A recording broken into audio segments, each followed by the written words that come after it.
Assalamualaikum warahmatullahi wabarakatuh. Alhamdulillahilladzi 'allamana bil qalam wa 'allamal insana ma lam ya'lam, wassalatu wassalamu ala sayyidil anam wa huwal ladzi hamalana min tariqil juhala ila tariqin nur a'ni dinal islam. Qala Allah ta'ala fil Qur'anil aziz, wa qadara rabbuka alla ta'budu illa iyyahu wa bil walidaini ihsanan. Al-ayah. Wa qala Rasulullah sallallahu alaihi wasallam an Abdurrahman bin Mas'ud qala ayyul a'mal ahabbu ila Allah qala as-salatu ala waqtiha summa ayu amal birrul walidaini al hadits au kama qala.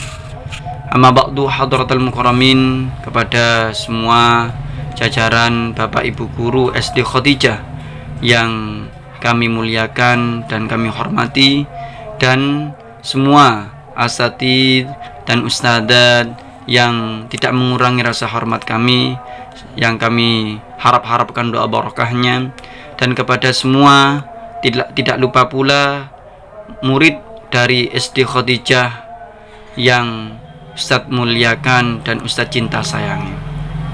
Bagaimana kabarnya anak-anak sekalian? Semoga senantiasa diberikan kesehatan oleh Allah SWT sehingga bisa menjalankan atau menunaikan ibadah puasa pada tahun ini dalam keadaan sehat walafiat tanpa ada kekurangan apapun. Bapak pada kesempatan kali ini akan memaparkan tema dengan sahabat Rasulullah SAW yang tidak dikenal oleh penduduk bumi, namun sangat terkenal oleh penduduk langit. Siapa beliau? Dialah Uwais Al-Qarni. Uwais Al-Qarni adalah salah satu hamba Allah Subhanahu wa taala yang hidup di zaman Rasulullah. Namun oleh kalangan ulama beliau bukan sahabat Rasulullah SAW karena beliau tidak pernah sesaat pun berjumpa dengan Rasulullah SAW. Oleh karenanya beliau dikategorikan sebagai seorang tabi'in, yaitu orang yang hidup di zaman Rasulullah namun tidak berjumpa langsung dengan Rasulullah SAW. Lah, bagaimana Uwais Al-Qarni ini tidak bisa sekalipun bertemu dengan Rasulullah? Apakah beliau tidak cinta? Apakah beliau tidak senang kepada Rasulullah SAW? Apakah beliau tidak rindu kepada Rasulullah SAW? Bahkan sebaliknya, Uwais Al-Qarni sangatlah senang dengan Rasulullah SAW, sangatlah kagum kepada Rasulullah SAW, sangat cinta, sangat rindu kepada Rasulullah SAW. Namun satu, yaitu Allah SWT memberi amanah kepada Uwais Al-Qarni adalah yaitu seorang ibu. Dengan seorang ibu, Uwais Al-Qarni diberi amanah oleh Allah SWT. Ibu yang sudah renta, ibu yang sudah tua, ibu yang bahkan dalam keadaan buta. Oleh karenanya di setiap sholat dan di setiap sujud dari Uwais Al-Qarni selalu berdoa kepada Allah SWT untuk bisa bertemu dengan kekasihnya, yaitu Rasulullah SAW. Dan pada suatu waktu ibunya walaupun tidak mempunyai mata dhahir, namun sangatlah peka, namun sangatlah tajam mata batin beliau sebagai seorang ibu. Ibunya mendengar bahwasanya keinginan seorang anak yaitu Uwais Al-Qarni ingin bertemu dengan Rasulullah SAW. Ibunya pun mengizinkan. Namun satu yang dititipkan oleh seorang ibu dari Uwais Al-Qarni, yaitu jangan lama-lama. Boleh pergi tapi jangan lama-lama. Dan Uwais Al-Qarni pun tidak menyia-nyiakan kesempatan dari kerelaan seorang ibu untuk pergi menemui Rasulullah SAW. Setelah di tengah perjalanan dan hampir sampai di gerbang kota Madinah, Uwais Al-Qarni pun pingsan. Kenapa kok bisa pingsan? Uwais Al-Qarni kehabisan bekal. Uwais Al-Qarni kehabisan makanan, bahkan minuman, sampai di panasnya gurun yang begitu sangat terik sekali. Ketekatan dari Uwais Al-Qarni untuk bertemu Rasulullah SAW sangatlah besar, sampai pada saatnya tidak bisa berjuang lagi dan Uwais Al-Qarni pun pingsan. Dan di saat itu pula ada seorang pedagang yang lewat, bertemu dan menemukan Uwais Al-Qarni dengan keadaan pingsan. Dan oleh pedagang itu, Uwais Al-Qarni dibawa sampai ke depan. Dan di suatu perjalanan, Uwais Al-Qarni pun tidak sanggup untuk meneruskan perjalanannya ke kota Madinah. Padahal sedikit lagi akan sampai di pintu gerbang Madinah. Dan pada saat itu pula Uwais Al-Qarni pingsan karena sudah kehabisan bekal. Airnya pun untuk kudanya saja itu tidak ada, apalagi mau diminum oleh Uwais Al-Qarni. Sangatlah terbatas dan kehabisan bekal. Dan Uwais Al-Qarni pun pingsan. Dan pada saat itu pula ada seorang pedagang yang melintasi di dekat Uwais Al-Qarni, dan pedagang itu mau menuju ke kota Madinah. Dibawalah Uwais Al-Qarni ke kota Madinah, dan sampailah Uwais Al-Qarni di hadapan Masjid Madinatul Munawwarah, yaitu Masjid Nabawi. Dan setelah sampai di Masjid Nabawi, Uwais Al-Qarni pun menatap sudut demi sudut. Dan tempat imamnya Rasulullah SAW sering sholat di sana, Uwais Al-Qarni berpikir dan merenung, ini mungkin tempat Rasulullah SAW sering sujud kepada Allah SWT, mengimami sholat dari sholat-sholatnya sahabat. Dan mungkin di sini majelis Rasulullah SAW yang sering diajarkan, yang sering Rasulullah SAW mengajarkan ilmu-ilmu dari Allah SWT kepada para sahabatnya, sudut demi sudut. Namun dari waktu dan waktu, Uwais Al-Qarni menunggu kedatangan Rasulullah SAW, namun tak kunjung datang.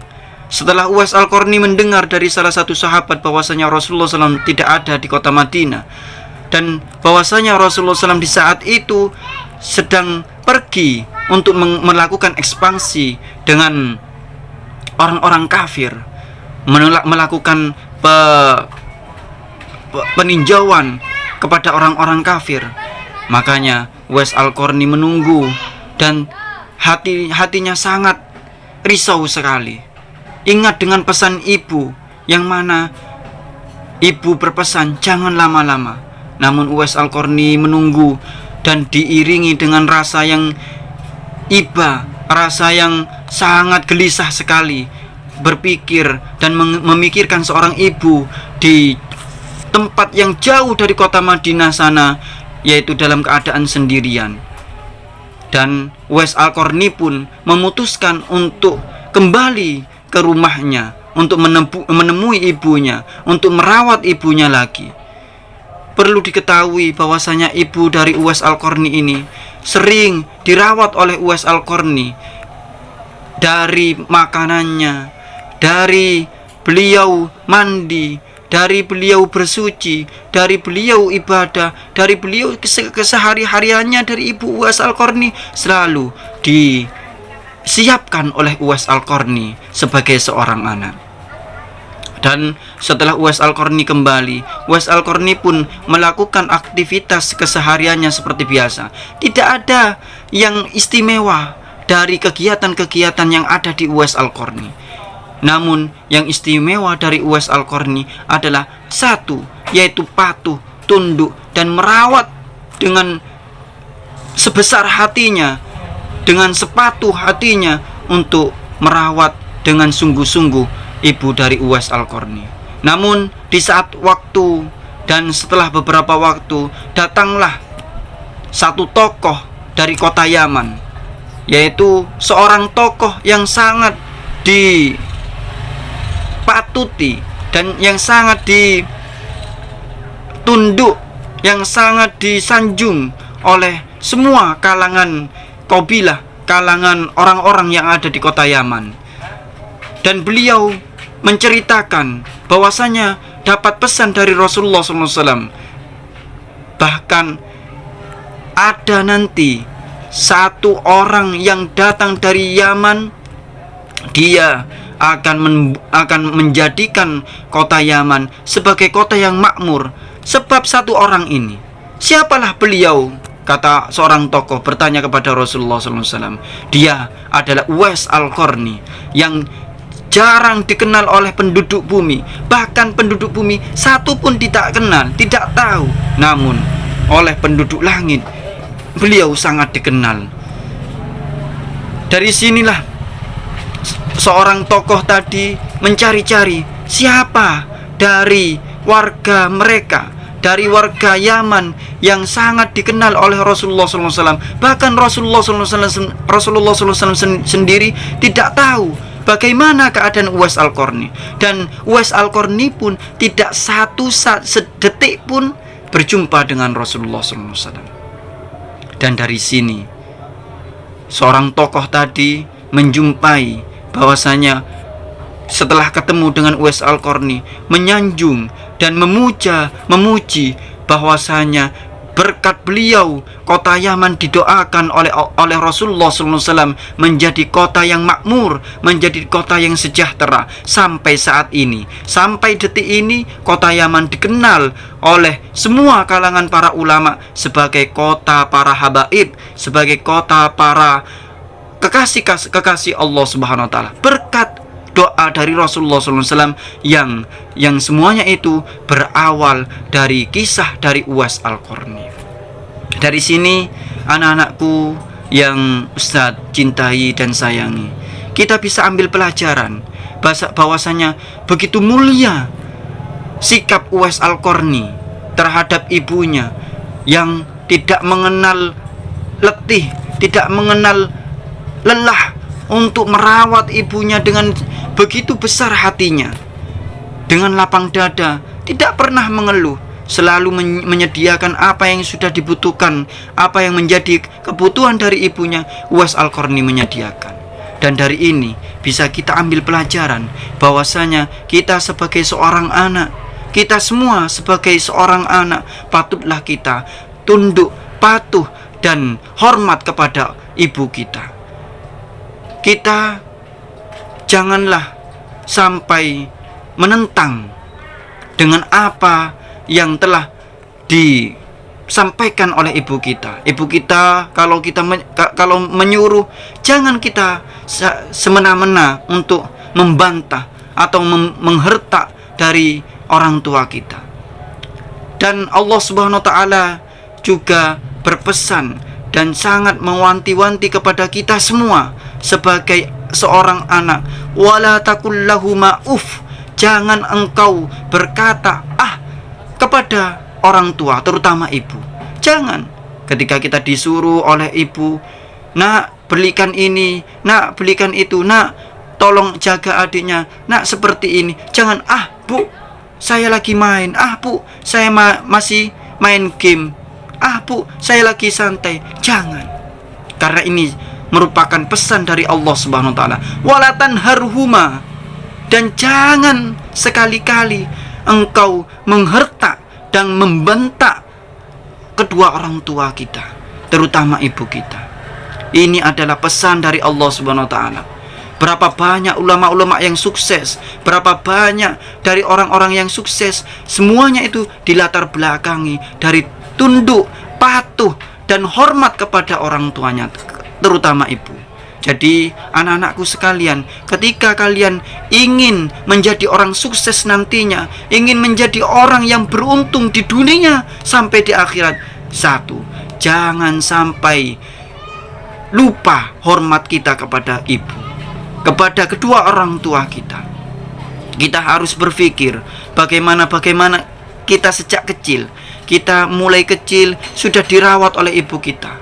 Namun ketika kita sudah dewasa, ketika kita sudah bisa segala-galanya, kita membentak orang tua kita, Masya Allah, bukan ibu nantinya yang marah, namun Allah Subhanahu wa ta'ala yang akan memberi hukuman langsung. Salah satu hukuman yang tanpa ditunda oleh Allah Subhanahu wa ta'ala, yaitu hukuman anak durhaka.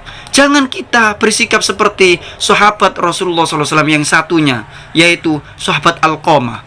Alqamah dimurkai oleh Allah Subhanahu wa taala sampai di akhir hayatnya beliau tidak bisa mengucapkan syahadat, tidak bisa mengucapkan asyhadu an la ilaha illallah wa asyhadu anna Muhammadur Rasulullah sallallahu alaihi wasallam. Tidak bisa mengucapkan Allah Allah, tidak bisa. Karena kenapa? Karena sikap dari Alqamah pernah membentak seorang ibu, pernah murka terhadap seorang ibu, hingga Allah Subhanahu wa taala langsung menghukum Alqamah tidak bisa mengucapkan. Sampai-sampai oleh Rasulullah mau dibakar Alqamah ini, sampai mau diletakkan di bara api. Namun setelah beliau, yaitu Rasulullah SAW, bercerita kepada ibunya, wahai ibu, ketika kamu tidak memaafkan Alqamah yaitu anakmu, tidak memaafkan apa yang sudah dia lakukan, maka dia akan aku lemparkan ke bara api ini. Dan pada saat itulah ibunya langsung memaafkan, dan pada saat itu pula Alqamah bisa melafadzkan lafaz la ilaha illallah, dan sampai dicabut nyawanya oleh Allah Subhanahu wa taala. Dari kisah ini semua, Ustadz berpesan kepada semua anak-anak sekalian, jangan sekali-kali kita membentak seorang ibu ataupun kedua orang tua kita. Jangan sekali-kali kita tidak mematuhi perintah apapun, apalagi itu adalah nasihat yang mana datangnya dari kedua orang tua, apalagi ibu. Nasihat adalah sesuatu yang patut kita patuhi, yang patut kita jalankan sebagai seorang anak. Mungkin hanya ini saja yang Bapak bisa pesankan kepada anak-anak sekalian. Semoga kita semua senantiasa menjadi anak yang soleh solihah, bertakwa kepada Allah SWT, menjalankan sunnah-sunnah Rasulullah SAW, sehingga bisa berpatuh kepada kedua orang tua kita, terutama ibu kita. Dari Ustadz, assalamualaikum wabillahi taufiq wa ridha wal inayah. Assalamualaikum warahmatullahi taala wabarakatuh.